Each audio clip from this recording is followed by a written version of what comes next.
The problem is the Federal Reserve has kept interest rates so low for so long to artificially stimulate the economy that it has inflated a gigantic bubble.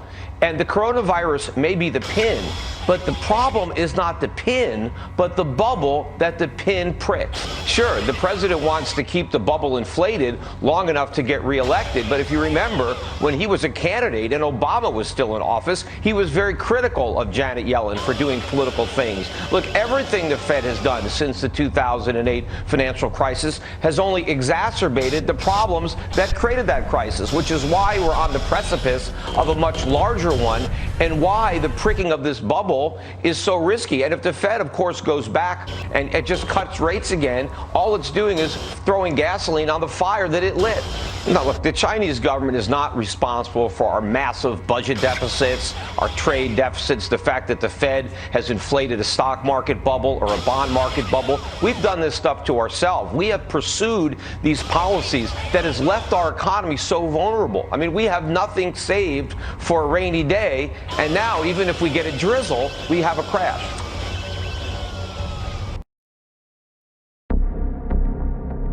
Na última terça-feira, como boa parte do mercado já especulava, o Fed reduziu a sua taxa de juros em 50 pontos base após uma reunião extraordinária, algo que não ocorria desde outubro de 2008, uma semana antes da quebra do Lehman Brothers.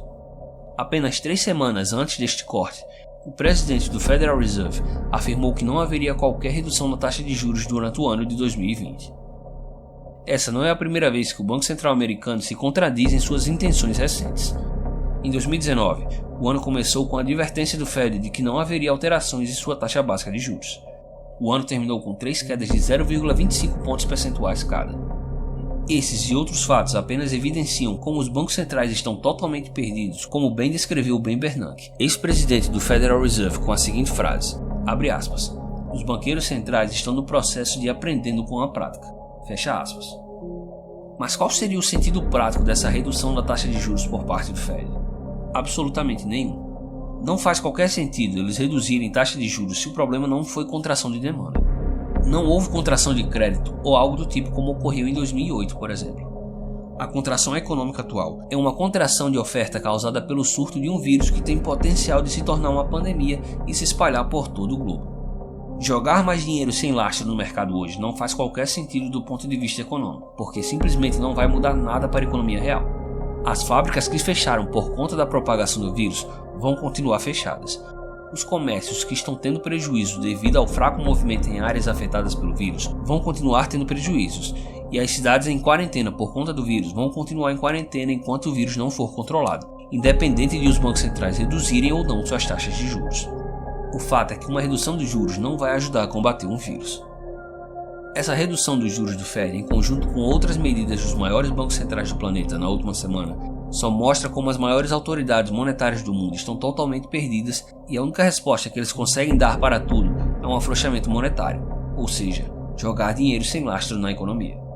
É nítido que o único objetivo do Fed ao reduzir sua taxa de juros foi manter artificialmente os mercados em níveis elevados, porém o resultado não foi exatamente o esperado.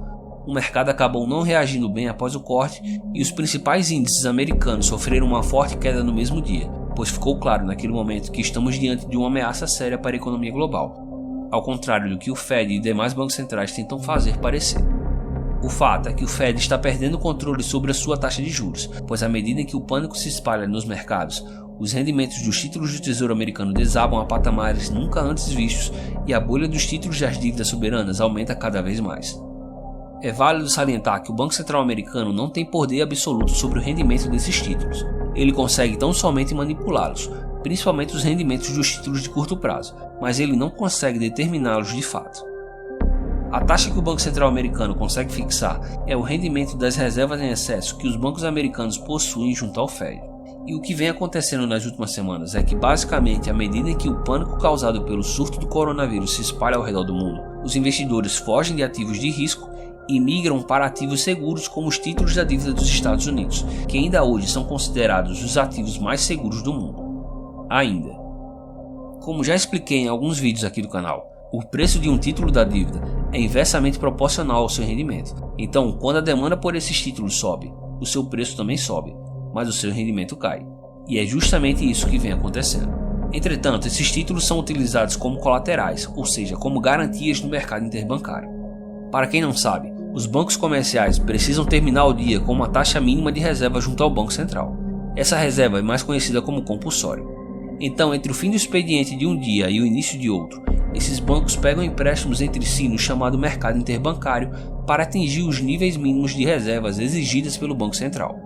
Nessas operações popularmente conhecidas como overnight, os bancos utilizam esses títulos do Tesouro como garantia e o rendimento desses títulos é o que define a taxa de juros desses empréstimos. Porém, como o rendimento desses títulos está desabando ao mesmo tempo em que o rendimento de suas reservas junto ao Banco Central permanece fixa, os bancos simplesmente se negam a correr riscos e emprestar dinheiro a outro banco. Afinal, se o meu dinheiro está rendendo mais ali parado num lugar seguro, por que eu deveria correr o risco de emprestar esse dinheiro a um rendimento menor? Não faz sentido. Então, essa diferença na taxa de juros paga pelas reservas em excesso dos bancos junto ao Fed e o rendimento dos títulos do Tesouro americano provoca escassez de crédito no mercado interbancário, o que pressiona a taxa de juros desse mercado para cima, o que pode provocar por sua vez uma disparada da taxa de juros do overnight, exatamente como aconteceu em setembro de 2019, quando em questão de horas a taxa de juros desse mercado simplesmente saltou de 2% para 10%. Fato esse que deixou evidente para o mercado que o sistema bancário americano estava com um sério problema de liquidez, ou seja, que os bancos americanos estavam sem dinheiro, o que fez com que o Fed desse início às famosas operações Ripple. As operações Ripple são operações compromissadas onde o Banco Central oferece empréstimos aos bancos com o compromisso de que esse empréstimo será quitado no dia seguinte. Quanto maior for a falta de liquidez dos bancos e, consequentemente, a seriedade do problema, maior será a quantia ofertada pelo Banco Central.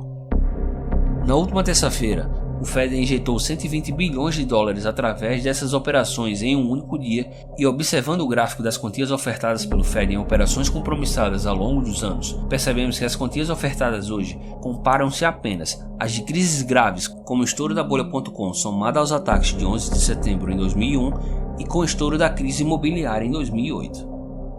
Ao contrário do que o Fed tenta transparecer, é evidente que existe um problema muito sério na economia americana, e o que está ficando claro com o decorrer dos últimos dias é que o Fed, além de estar perdido, perdeu totalmente o controle da situação.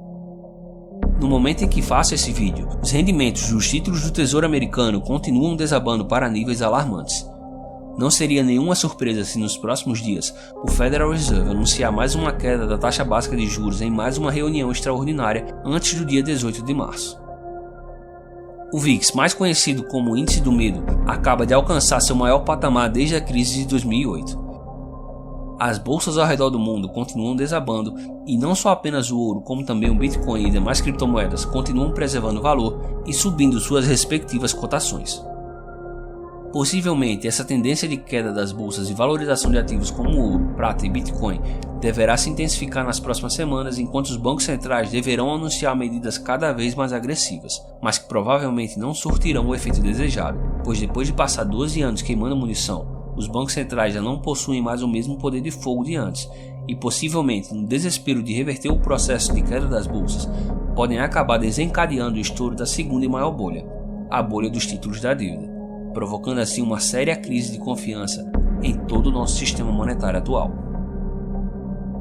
Aparentemente, estamos presenciando o estouro da primeira bolha, a bolha do mercado acionário.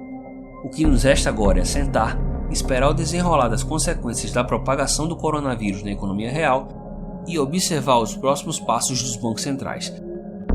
E que algo fique bem claro aqui: o coronavírus não é a causa da crise, ele é apenas um alfinete que está estourando a bolha. Os fundamentos da crise estão sendo plantados há longos anos, e não somente a economia americana, como toda a economia mundial já estava em pleno processo de desaceleração muito antes do surto do coronavírus.